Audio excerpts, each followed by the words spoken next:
اعوذ باللہ من الشیطان الرجیم، بسم اللہ الرحمن الرحیم۔ تمام تعریف خدائے بزرگ و برتر کے لیے کہ جو عالمین کا پالنے والا ہے۔ درود و سلام صبح و شام محمد اور آل محمد پر کہ جو وجہ تخلیق کائنات ہے۔ السلام علیکم ورحمۃ اللہ وبرکاتہ۔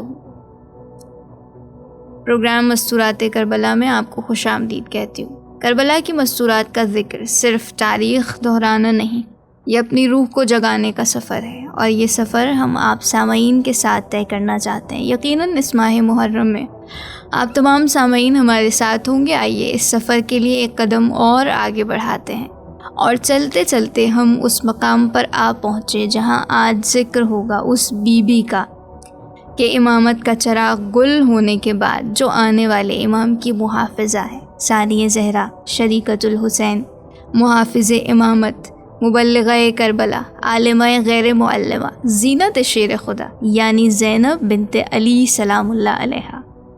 آپ پر ہمارا سلام، آپ پر ہماری جان قربان، وہ بی بی کے اس واقعے میں ایک مرکزی کردار رکھتی ہیں، اور ان تمام اعتبارات سے ہم بی بی کے ذکر کریں گے، ان کی شخصیت کو جانیں گے۔ ہمارے ساتھ جو مہمان شخصیت موجود ہیں، خوش آمدید کہتے ہیں ذاکرہ کنیز مومنہ صاحبہ کو۔ السلام علیکم ورحمۃ اللہ وبرکاتہ۔ وعلیکم السلام ورحمۃ اللہ وبرکاتہ۔ خانم بہت بہت شکریہ، ایک بار پھر آپ ہمارے ساتھ ہیں، اور اس سفر میں مسلسل آپ ہمارے ساتھ ہیں۔ مجھے بھی اس بات کے لیے بہت خوشی ہے کہ خدا نے مجھے موقع دیا کہ میں ان مستورات پر کچھ گفتگو کر سکوں۔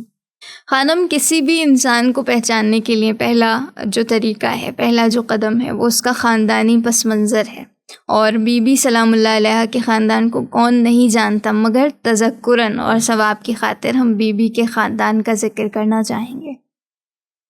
بالکل، میرے کلام کا عنوان ثانیہ زہرا، کلام پاک کا جزدان ثانیہ زہرا، سبحان اللہ، سبحان اللہ۔ محمد و علی، فاطمہ، حسن و حسین ہے 5 پھولوں کا گلدان ثانیہ سبحان زہرا۔ اللہ، سبحان اللہ۔ یقیناً کسی بھی انسان کی پہچان اس کے خاندان سے ہوتی ہے، اور بی بی زینب سلام اللہ علیہا کے سلسلے میں اس موضوع پر گفتگو کرنا سورج کو چراغ دکھانے کے مترادف ہے۔ بے شک۔ بس اتنا کہنا کافی ہے کہ ماں سیدۃ النساء العالمین ہے، باپ سید الاوصیاء امیر المؤمنین امام المتقین ہے، اور نانا سید المرسلین افضل کائنات، اور نانی ملکۃ العرب ہے، دادا سید بطحا، بھائی سید شباب اہل جنہ۔ وہ بی بی جو 5 عصمتوں کے درمیان میں پرورش پائے، اس کے لیے کیا کہنا کہ کس انداز میں اس بی بی کی تربیت ہوئی ہوگی۔ یقیناً یہ اس میں ایک مثالی ان کی تربیت کہلائی جا سکتی ہے۔ بے شک، بے شک، ایسے ہی ہے۔ بڑے پیارے انداز سے آپ نے آغاز کر دیا ہے، اور میں اس سوال کی جانب بھی آنا چاہوں گی کہ رسول کی جانب سے بی بی کو کون سا خاص شرف عطا ہوا؟ الحمدللہ، یہ بی بی زینب سلام اللہ علیہا کا ایک بہترین شرف یہ ہے کہ جو چیز رسول خدا صلی اللہ علیہ وآلہ وسلم نے تاریخ میں 3 افراد کے لیے دہرائی، وہ کام بی بی زینب کے ساتھ کیا۔ صحیح۔ تاریخ میں ہمیں ملتا ہے کہ مولا حسین علیہ السلام کو ہاتھوں پہ بلند کر کے متعارف کروایا تھا۔ بے شک۔ بی بی زہرا سلام اللہ علیہا کو ہاتھوں پہ بلند کر کے متعارف کروایا، اور سب سے بڑا اجتماع غدیر کا جس میں مولا کائنات کو بلند کر کے متعارف کروایا۔ یہ 3 یعنی پورے اپنے اندر پوری تقاریر چاہتی ہیں کہ کیسے متعارف کروایا لوگوں کے درمیان، اس کے باوجود لوگوں نے ان کی عظمت کو بھلا ڈالا۔ بے شک۔ بالکل وہی موقع جب بی بی زینب سلام اللہ علیہا کی ولادت کا تھا، تو سب سے بڑا شرف تو یہ تھا کہ رسول اکرم نے اپنی مرضی سے نام نہیں رکھا، لوح محفوظ سے جبرائیل لے کر آئے، اور پھر رسول نے اس نام کو رکھنے کے بعد اس بی بی کو اپنے ہاتھوں پہ بلند کیا۔ بے شک۔ بلند کرنے کے بعد یہ وصیت شاید اس سے پہلے کسی کے لیے نہ کی گئی ہو جو بی بی زینب سلام اللہ علیہا کے لیے افضل کائنات رسول کر رہے ہیں۔ بے شک۔ یعنی بی بی کو ہاتھوں میں بلند کر کے کیا کہہ رہے ہیں میں تمام حاضرین اور غائبین کو، ایسا نہیں ہے کہ صرف حاضر لوگوں سے کہہ رہے ہیں، جی کہہ رہے میں تمام حاضرین اور غائبین کو وصیت کرتا ہوں صحیح کہ اس لڑکی کی عزت و حرمت کا خاص خیال رکھا جائے، جو موجود ہے وہ غائبین کو میرا پیغام پہنچائیں۔ بے شک، کیا کیونکہ بات ہے، یہ آگے جملہ بڑا خوبصورت کہا ہے، کیونکہ یہ مثل خدیجۃ الکبریٰ ہیں۔ بے شک، سبحان اللہ۔ بی بی خدیجہ کو تو پوری عمر رسول یاد کرتے رہے، اور جب زینب ان کی صفات کی حامل پیدا ہوئی تو رسول کی یاد پھر تازہ ہو گئی، اور کہتے ہیں یہ مثل خدیجۃ الکبریٰ ہے، یعنی شکل و صورت میں، اخلاق و کردار میں اپنی نانی خدیجہ سے مشابہ تھی، قد و قامت بھی ویسا، پروقار چہرہ بھی ویسا، چہرے کی نورانیت بھی ویسی۔ سبحان اللہ، سبحان اللہ، کیا بہترین بات ہے، اور کیا شرف اللہ نے، اللہ کے رسول نے آپ کو عطا کیا ہے، اور رسول اللہ نے دیا ہے، گویا وہ خدا نے شرف عطا کیا ہے۔ اچھا، نام کے اعتبار سے تو آپ نے ذکر کیا، میں القابات کے حوالے سے بھی جاننا چاہوں گی، جیسے کہ ابتداءً میں نے کچھ القابات کا ذکر کیا لیکن وہ معروف ہیں، لیکن میں چاہتی ہوں آپ غیر معروف القابات کا ذکر کیجیے۔ جی بالکل، ہمارے یہاں یہ میں کہتی ہوں زیادتی ہے کہ بی بی کے تمام ادوار کو، القابات کو، تمام مراحل زندگی کو بیان نہیں کیا جاتا۔ جی، حالانکہ بی بی کی زندگی کے 7 سفر بہت اہم ہیں، 5 ادوار بہت اہم ہیں، اور پھر القابات کی جب ہم بات کرتے ہیں، یعنی روایتوں میں علماء نے 300 القابات بی بی کے تحریر کیے ہیں۔ ہم جب انگلیوں پہ گنتے ہیں تو 2-4 گن کے ہم بس، اس کے بعد ہمیں نہیں پتا ہے کہ بی بی کے القابات کون سے ہیں۔ جیسے میں مثال دوں، کعبۃ الرضایا، یہ بی بی کا وہ لقب ہے جو لوگوں میں معروف نہیں ہے۔ کعبۃ الرضایا کا مطلب کیا ہے؟ مصیبتوں کا قبلہ۔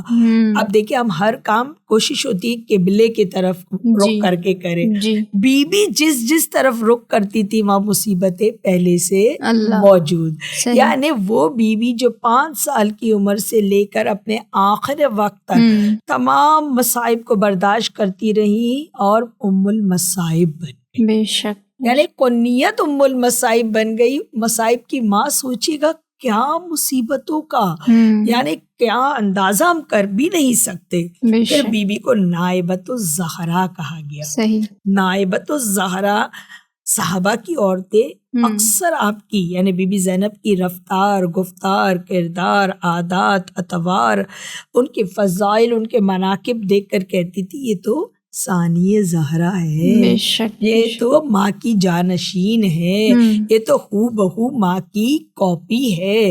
اور اب دیکھیے، خداوند متعال نے آدم سے خاتم تک جتنی خواتین کو سلیکٹ کیا تھا وہ صرف 10 تھی۔ آدم سے خاتم تک خواتین کی تعداد کتنی ہوگی، لیکن خدا نے 10 کو چنا، 10 میں سے 4 کو افضل کائنات بنا دیا، پھر ان 4 میں سے سارٹ آؤٹ کر کے ایک کو سیدۃ النساء العالمین بنا دیا۔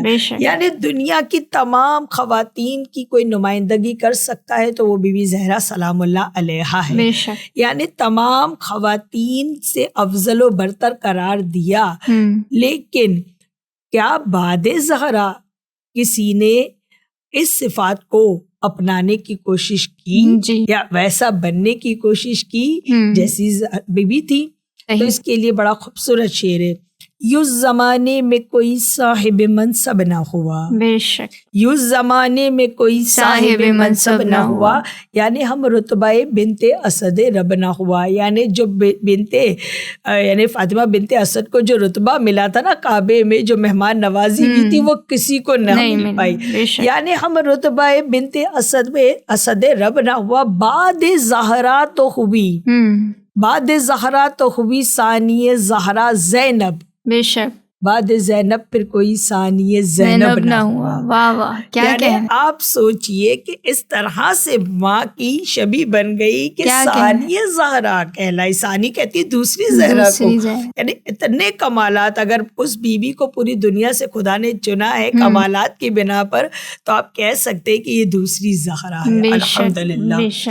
پھر اور میں اگر ہر لقب پہ بات کروں گی تو بہت لمبی ہو جائے گی، لیکن میں صرف تذکراً صرف 2-4 القابات آپ کے گوش گزار کروں. جی. ملکۃ الدنیا، نانی ملکۃ العرب تھی فقط، یہ ملکۃ الدنیا ہے. پھر عقیلۃ النساء، سر ابیہا، اپنے باپ کی رازوں کی امین تھی. سبحان اللہ. کفیلۃ السجاد، اس پہ ہم انشاءاللہ بات کریں گے کہ کہاں کہاں تحفظ امام کے لیے بی بی نے کون کون سی قربانیاں دی. بہت بڑا کام کیا ہے بی بی زینب نے. ولایت کو بچایا، امامت کو بچایا، اور اس کے لیے خود اپنی جان کو کئی موقعوں پر خطروں میں ڈالا بی بی نے. اسی طرح ایک بہت پیارا لقب بی بی کا ہے کرینۃ النوائب. کرینۃ النوائب، قرۃ عین المرتضیٰ، اپنے باپ مرتضیٰ کی آنکھوں کی ٹھنڈک. کیا بات. اور ایک پیارا لقب جس کو واقعی اگر آپ سوچیں اور عملی طور پہ دیکھیں، باب حطۃ الخطایا، صحیح، خطاؤں کے بخشے جانے کا دروازہ. کیا بات. علماء ان سے اپنی بخششوں کے لیے دعا کرتے ہیں. سبحان اللہ. اور محدثہ، زہرا، عقیلہ بنی ہاشم، ماشاءاللہ اتنے القابات ہے کہ اس ٹائم پہ پورا نہیں ہو سکتا. انشاءاللہ اس پہ بھی گفتگو کریں گے، لیکن ظاہر ہے کہ آپ نے جن القابات کا ذکر کیا وہ یقیناً جناب زینب سلام اللہ علیہ کی شخصیت کو جاننے کے لیے بھی ہمارے لیے دروازہ کھولتے ہیں، اور ان کی معرفت میں ان القابات کے ذریعے بھی ہم اپنے قدم آگے بڑھا سکتے ہیں. اچھا خانم، میں یہ بھی سوال کرنا چاہوں گی کہ بی بی کو کس کس روپ میں آپ بیان کرنا چاہیں گی؟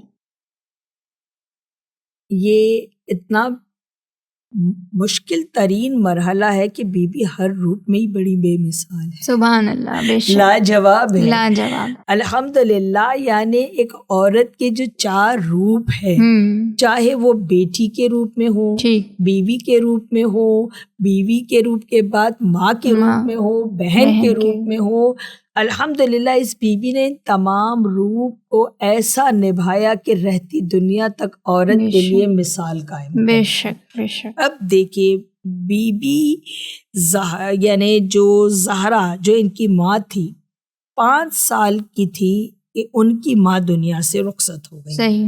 اب یہ بے حیثیت بیٹی، میں صرف ایک آدھی مثال دوں گی، اتنا زیادہ وقت میں گنجائش نہیں ہے، کہ آپ اپنی ماں کی مانند تھی.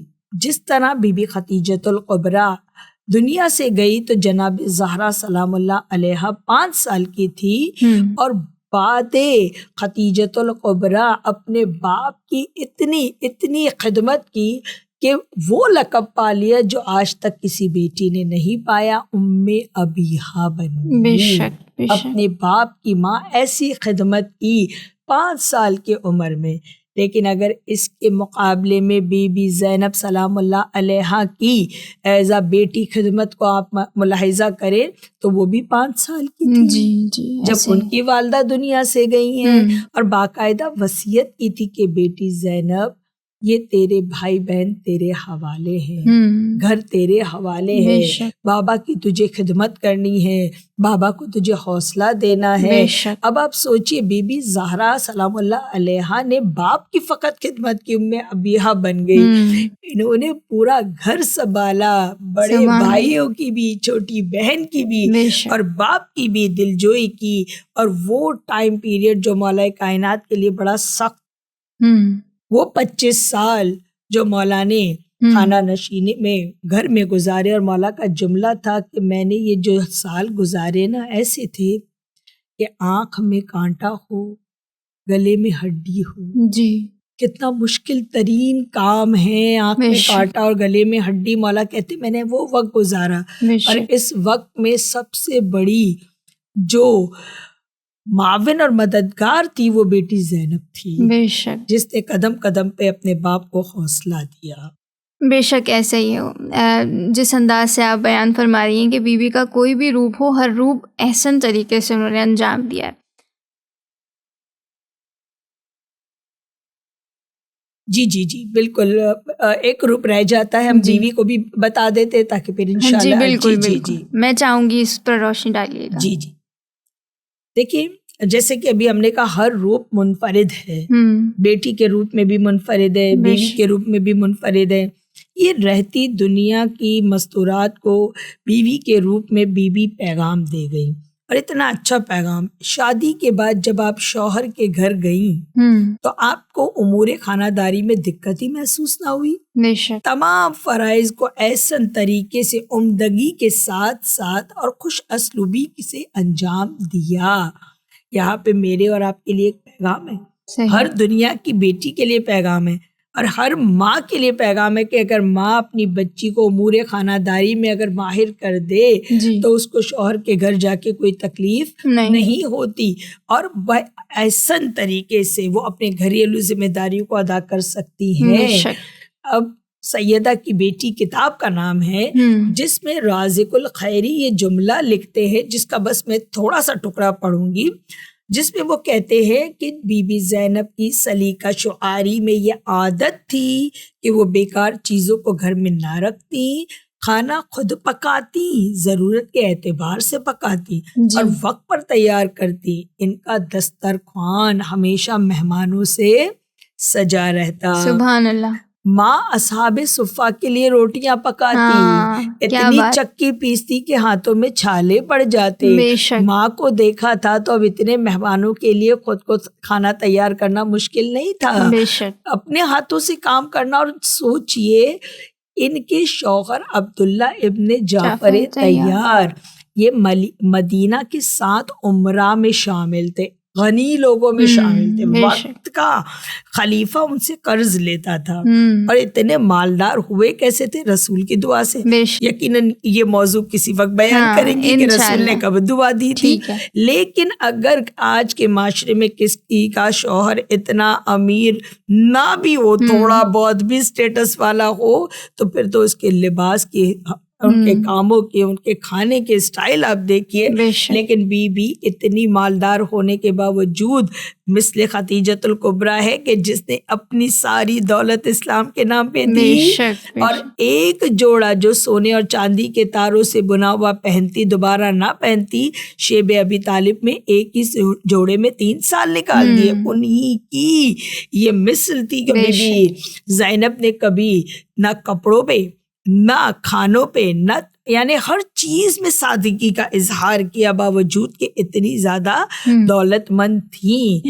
اور اصل کمال تو یہ ہے، کوئی تعریف کرے نہ کرے، اصل تعریف وہ ہے جو شوہر کر دے، یہ حقیقی تعریف ہوتی ہے. جناب عبداللہ ابن جعفر کے تاریخی جملے سنیں گے کیا ہے؟ کہتے تھے کہ زینب بہترین گھر والی ہے. سبحان اللہ، سبحان اللہ، کیا بات ہے. خواتین و حضرات، جس اعتبار سے جناب زینب سلام اللہ علیہا کو دیکھا جائے، ہر انداز بہترین ہے، باکمال ہے، چاہے وہ بیٹی ہو، بہن ہو، ماں ہو یا زوجہ کا کردار. لیکن خواتین و حضرات، مستورات کے طور پر بی بی کا وہ کون سا روپ ہے جو تشنا رہ گیا ہے؟ انشاءاللہ اس کو ہم ضرور جانیں گے، لیکن اس کے لیے اگلے پروگرام تک ہمارے ساتھ رہیے. اور خانم، میں جاننا چاہتی ہوں کہ جو ہمارے سامعین ہمارے ساتھ ہیں، یقیناً وہ بی بی کی زندگی کے حوالے سے جاننا چاہیں گے، تو میں آپ سے سوال کرنا چاہوں گی ان کتابوں کے اعتبار سے ہماری بھی رہنمائی فرمائیے گا کہ جس میں بی بی کے زندگی کے تمام مراحل کو بیان کیا گیا ہے. جی بالکل، اگر واقعی ہم بی بی کی زندگی کے مختلف ادوار کو پڑھنا چاہیں، ان کے بچپن سے لے کے جوانی سے لے کر بعد کربلا اور کربلا سے پہلے کی تمام جو ہے ان کی قربانیوں اور محنت اور مشقتوں کو پڑھنا چاہیں تو کتاب ہے عقیلہ بنی ہاشم، بہترین کتاب ہے. سید مراد رضا رضوی کی ہے. مظلومہ کربلا سید محمد حسین جعفری کی ہے. زندگانی زینب آیت اللہ دستغیب شیرازی کی ہے. حقیقی اسلام اور تخلیقی اسلام مولانا صادق حسن صاحب کی ہے. کتاب زینب کبریٰ شیخ طوسی کی ہے. صحیفہ کربلا بہترین کتاب جس میں تمام آپ کو شہداء کی تفصیلات ملیں گی. علی نظری منفرد کی خصائص زینبیہ سیدہ کی بیٹی، یہ وہ کتابیں ہیں کہ جس میں ہمیں باقاعدہ بی بی کی مکمل طور پر جو ہے تھوڑی یعنی جتنا ہمیں آگہی ہونی چاہیے اس کے اعتبار سے ہمیں ان کی سیرت مل سکتی ہے. بے شک ایسا ہی ہے. انشاءاللہ مزید بات کریں گے جناب زینب سلام اللہ علیہا کی سیرت کے حوالے سے، اور خاص طور پر وہ سیرت کے جس میں انہوں نے کربلا کے واقعے میں اپنا ایک اہم کردار پیش کیا. آج کے لیے اتنا ہی. میں شکریہ ادا کرنا چاہتی ہوں ذاکرہ کنیز مومنہ صاحبہ، آپ کا بہت بہت شکریہ، آپ نے ہمیں وقت دیا. آپ کا بھی بہت شکریہ، بہت شکریہ. ہمیں اجازت دیجیے، اگلے پروگرام میں پھر آپ سے ملاقات ہوگی، جب تک کے لیے فی امان اللہ۔